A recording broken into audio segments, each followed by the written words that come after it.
चंडीगढ़ में लोकसभा इलेक्शन पर आपका क्या राय है? मतलब कौन सी पार्टी सरकार बना सकती है? चंडीगढ़ में फिलहाल कौन एमपी बन सकता है, कांग्रेस देखिए का या बीजेपी का? देखिए अभी तो ऐसा कहना मुझे लगता है उचित नहीं होगा कि कौन पार्टी जीतेगी।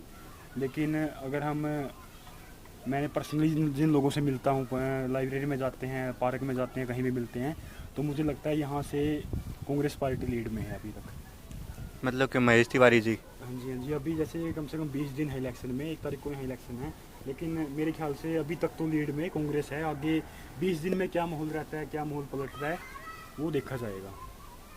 कई लोग ये कह रहे हैं कि अमित शाह जी ने कईयों का नामांकन वापस करवा दिया, उनको अपनी सीट से जीतना था। देखिए ऐसा कुछ नहीं है, ये इलेक्शन कमीशन अपना काम करता है। ये इलेक्शन से पहले आपको कांग्रेस भी हर प्रोपगेंडे है जो फैलाने की कोशिश करती है, बीजेपी भी फैलाने की कोशिश करती है कि अमित शाह जी ने ये कर दिया, उसने ये कर दिया, अपने कैंडिडेट जानबूझ के कई लोगों को वैसे उठा बिना पार्टी के सिंबल से उठवा देते हैं वहाँ से, फिर उनका वापस करवा देते हैं ताकि एक माहौल बनाया जाए। तो ऐसा कुछ नहीं है, मेरे ख्याल से तो इलेक्शन कमीशन अपना काम करता है। कांग्रेस का तो ये भी कहना है कि उनका फंड सीज हो गया है। देखिए ऐसी वीडियोस मेरे सामने भी कई आई हैं कि फंड सीज हो गया है और जो मोदी सरकार ने पैसे लिए हैं काफ़ी सारी कंपनियों से। देखिए ये तो मेनली एक हम आम जनता हैं, इसके बारे में तो हम कुछ खास नहीं बता पाएंगे। जो मेनली विशेषज्ञ हैं वही इसके ऊपर खास टिप्पणी कर पाएंगे। लेकिन अगर ऐसा हुआ है, कोई पार्टी अगर मौजूदा सरकार में है और वो किसी अदर पार्टी अपोजिशन पे ऐसा प्रेशर बनाती है, अकाउंट सीज करती है, या जो अदर कंपनीज हमसे चंदा लेती है, तो ये देश के लिए भी अच्छा नहीं है और मतलब अच्छा नहीं है इलेक्शन के हिसाब से ये चीज़ें। किसान आंदोलन के टाइम पर आप देखें तो कि किसानों को खालिस्तानी बता रहे हैं बीजेपी वाले, मेन प्रोपेगेंडा ये फैला रहे हैं। आपकी देखिए क्या राय है? किसान धरने में बैठे थे, ऐसी बात नहीं है कि वो खालिस्तानी है, खालिस्तानी कोई नहीं है। खालिस्तान तो इस देश के अंदर है ही नहीं है, असली बात तो ये है। कुछ लोग होते वो तो आपको हर पता क्या है, ऐसे ऐसे एग्जाम्पल आपको हर जगह मिल जाएंगे, लेकिन वो लोग अपने मंसूबों में कामयाब नहीं हो पाते हैं। मेनली ये पंजाब है और अपने देश का हिस्सा है, सारे अपने साथी हैं, वहाँ पे भी किसान हैं और हरियाणा के अंदर किसान हैं, राजस्थान में देख लीजिए, पश्चिमी यूपी में देख लीजिए आप।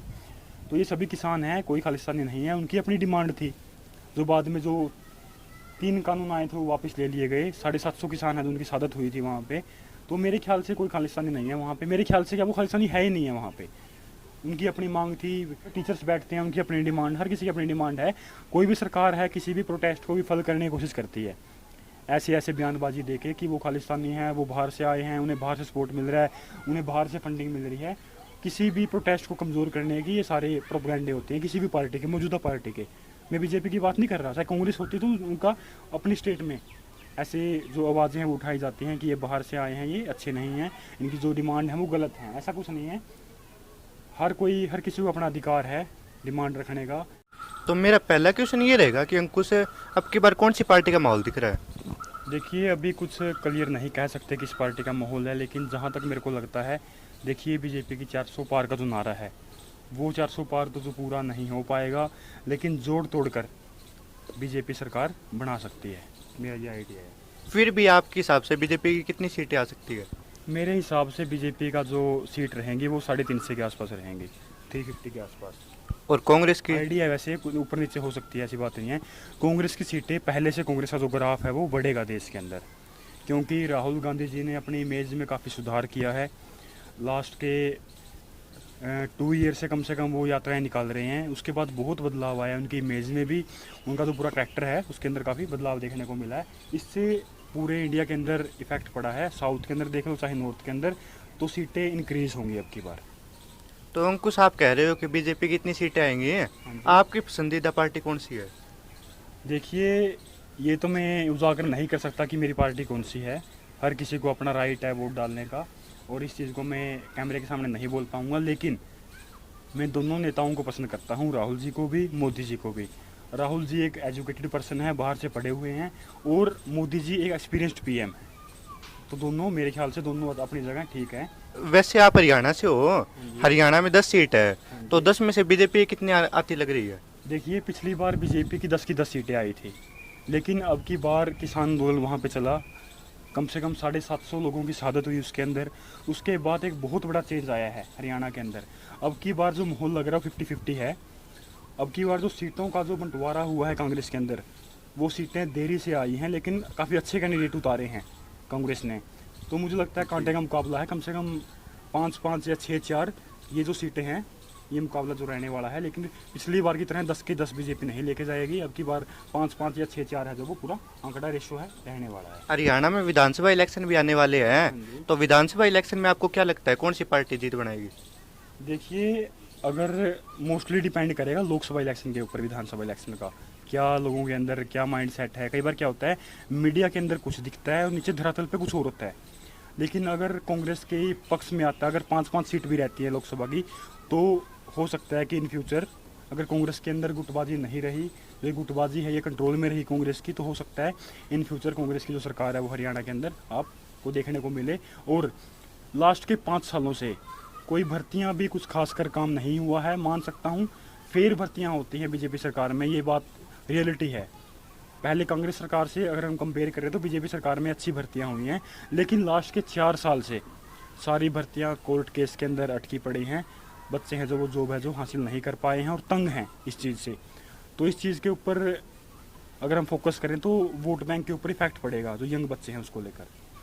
फिलहाल हमारे बीजेपी के मुख्यमंत्री है श्री नायब सिंह सैनी जी। हाँ जी। क्या लगता है अगर बीजेपी दोबारा जीत गई तो नायब सिंह सैनी जी को मुख्यमंत्री बनाएंगे? हरियाणा, देखिए हरियाणा के अंदर मोस्टली कास्ट फैक्टर है जो वो काम करता है, और अब की बार सैनी जी को उतारा गया है। पिछली बार क्या था, खट्टर साहब थे हमारे जो पंजाबी मेनली थे वो, और अब की बार सैनी जी आए हैं। इससे क्या है, जो आपकी अदर जर्नल से जो अदर कास्ट हैं उनको लुभाने का प्रयास कर रहे हैं कि जो बीजेपी है वो जो छोटे तबका है हरियाणा के अंदर उसका जो सीएम है वो देना चाहती है। लेकिन हो सकता है, मेरे ख्याल से जहाँ तक मेरा आइडिया है, मेरा पर्सनल ओपिनियन है, अगर इन फ्यूचर बीजेपी की सरकार बनती है विधानसभा में, तो मुझे लगता है कि सीएम कैंडिडेट कोई और होगा, सैनी जी नहीं रहेंगे। सीएम कैंडिडेट हो सकता है कि जो हमारे खट्टर साहब हैं वो दोबारा आ जाएं। हो सकता है कि लोकसभा इलेक्शन से पहले एक फैक्टर खेला गया है जनरल वर्सेस अदर कास्ट का, हो सकता है कि आपको इन फ्यूचर चेंज मिले अगर बीजेपी सरकार बनती है तो। ये मेरा ओपिनियन है। अगर हरियाणा में कांग्रेस आती है तो आपके हिसाब से सीएम का चेहरा कौन होगा? देखिए, मोस्टली जो इफेक्टिव चेहरा है वो है दीपेंद्र सिंह हुड्डा। हरियाणा के अंदर कांग्रेस का नाम आते ही सबसे पहले, लेकिन दीपेंद्र सिंह हुड्डा तो एमपी के लिए भी खड़े हुए हैं। देखिए वो उस टाइम क्या फैक्टर रहते हैं वो अलग बात है। भूपेंद्र सिंह हुड्डा, दीपेंद्र सिंह हुड्डा का नाम, मतलब कांग्रेस का नाम आते ही सबसे पहले उनका नाम आता है। भूपेंद्र सिंह हुड्डा परिवार, चाहे आपका किसी का भी नाम हो, दीपेंद्र हो, भूपेंद्र हो, एक ही बात है, वो तो बाबू बेटा हैं। लेकिन जहाँ तक मेरा ख्याल है, सीएम कैंडिडेट उन दोनों में से एक ही रहेगा आपका, या दीपेंद्र रहेगा या आपका भूपेंद्र सिंह हुड्डा रहेंगे। क्योंकि जो आपका मेनली कहा जाता है सार्के गुट, वो इतना इफेक्टिवली नहीं है हरियाणा के अंदर। पहली बात तो अगर हम रणदीप सिंह सुरजेवाला की बात करें, वो अपनी खुद की सीट नहीं बचा पाए थे पिछली बार। कुमारी सैलजा जी पिछली बार लोकसभा इलेक्शन हार गई थी। किरण चौधरी को अब की बार लोकसभा की सीट ही नहीं दी गई। उनको और उनकी बेटी वो सीट मांग रहे थे लोकसभा की, उनको सीट नहीं दी गई। तो मेरे हिसाब से, और हरियाणा के अंदर जो कांग्रेस का जो मेन हेड है वो भी हुड्डा चंद्रभान जी, उदय भान जी, वो भी हुड्डा के गुट से ही आप कह सकते हैं है। मेनली हुड्डा गुट यहाँ कांग्रेस के अंदर पूरा इफेक्टिव है। हो सकता है इन फ्यूचर हुड्डा साहब ही आपके जो सीएम है वो देखने को मिले अगर कांग्रेस सरकार आती है तो। लेकिन पीछे से एक रैली में वीरेंद्र सिंह ने भी कहा था कि उनका बेटा भी सीएम की रेस में है। देखिए, वीरेंद्र सिंह सीएम की रेस में थे मेनली, जब से वो पार्टी का बदल कर रहे हैं। पहले बीजेपी में आ गए, फिर अब कांग्रेस में आ गए। पार्टी में आने के बाद में कही है वो बात उन्होंने। देखिए, हर कोई चाहता है कि मैं सीएम बनूं, मेरा बेटा सीएम बने, मैं सीएम बने। ऐसा तो नहीं है ना, पार्टी हर चीज़ देखती है कि आप कितने लंबे समय से पार्टी के साथ हैं। जब पार्टी एक अच्छी स्थिति में नहीं थी उस समय पार्टी के साथ कौन था और कौन नहीं था, ये चीज़ मैटर करती है। और पिछली बार विधानसभा का इलेक्शन तक नहीं जीत पाए थे वो, और हो सकता है कि बीजेपी से वो अब की बार लोकसभा की टिकट ले भी आते चाहे, लेकिन वो समझ चुके हैं अब की बार कांग्रेस का माहौल है, इस कारण वो कांग्रेस के अंदर आ गई। पिछली बार बीजेपी का माहौल तो बीजेपी के अंदर चला गए। तो मुझे नहीं लगता कि वो सीएम कैंडिडेट हरियाणा में किसी रेस में भी हैं। वो से नेता है, ऐसी बात नहीं है, एक्सपीरियंस है उनको काफ़ी, 50-55 साल का एक्सपीरियंस है, 60 साल का एक्सपीरियंस है। उनके बेटे अभी IAS ऑफिसर थे, वो अपनी जॉब छोड़ के आए हैं फील्ड में, वो नए हैं हालांकि। लेकिन हुड्डा परिवार का दबदबा रहेगा मेरे ख्याल से सीएम कैंडिडेट में। और वीरेंद्र सिंह है वो खुद को अपने SRK गुट के साथ अपना जो संबंध है वो अच्छा मानते हैं। तो देखते हैं इन फ्यूचर क्या इफेक्टिव रहेगा। मेरे ख्याल से तो उनका जो बेटा है वो रेस से बाहर ही, मेरे ख्याल से तो। अगर हम पीएम कैंडिडेट की बात करें तो 2 मेन पीएम कैंडिडेट है हमारे यहाँ, पीएम मोदी और राहुल गांधी। तो दोनों में से आपको कौन सा अच्छा लगता है? देखिए, मेरा मानना है बदलाव जरूरी है देश के अंदर। 10 साल हमने पीएम मोदी को देख लिया, कुछ तबका है जो तंग भी है, किसानों को देख लीजिए, कुछ लोगों का कहना है कि उद्योगपतियों की सरकार है, प्रोटेस्ट हो रहे हैं काफ़ी जगह।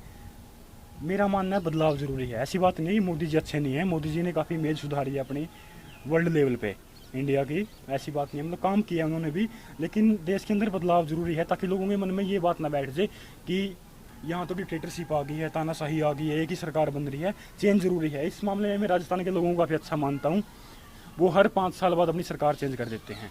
इससे क्या है, किसी भी सरकार का जो रवैया है वो ठीक रहता है।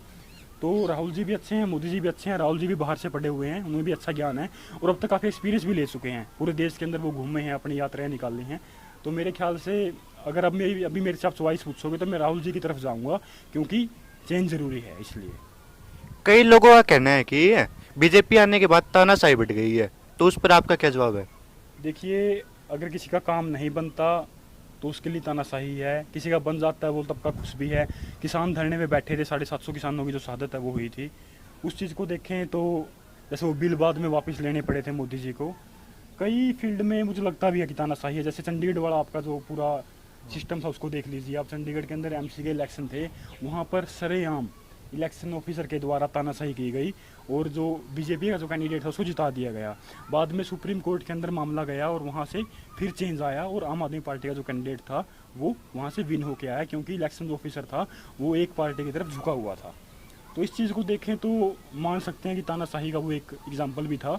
लेकिन अगर मैं पर्सनली अपने ऊपर देखूँ तो मुझे ऐसा कुछ नहीं लगता कि मेरे ऊपर कुछ चीज़ थोपे जा रही हैं।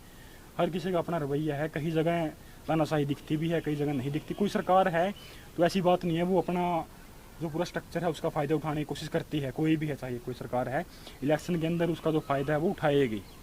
चाहे आप कांग्रेस सरकार देख लीजिए, अभी बीजेपी सरकार है, 10 साल हम देख रहे हैं, तो हमें लगता है कि तानाशाही आ गई है, क्योंकि बदलाव नहीं आया। लोग थोड़े तंग हो जाते हैं, अगर चेंज नहीं आता ना लोग तंग हो जाते हैं कि नेता को देख के, तो इस कारण लोगों को लगता है कि तानाशाही आ गई है। ऐसा कुछ नहीं है, ठीक है वो भी अपना काम कर रहे हैं, लेकिन मेरा तो यही ओपिनियन है पूरी जनता से, चेंज ज़रूरी है, बदलाव ज़रूरी है।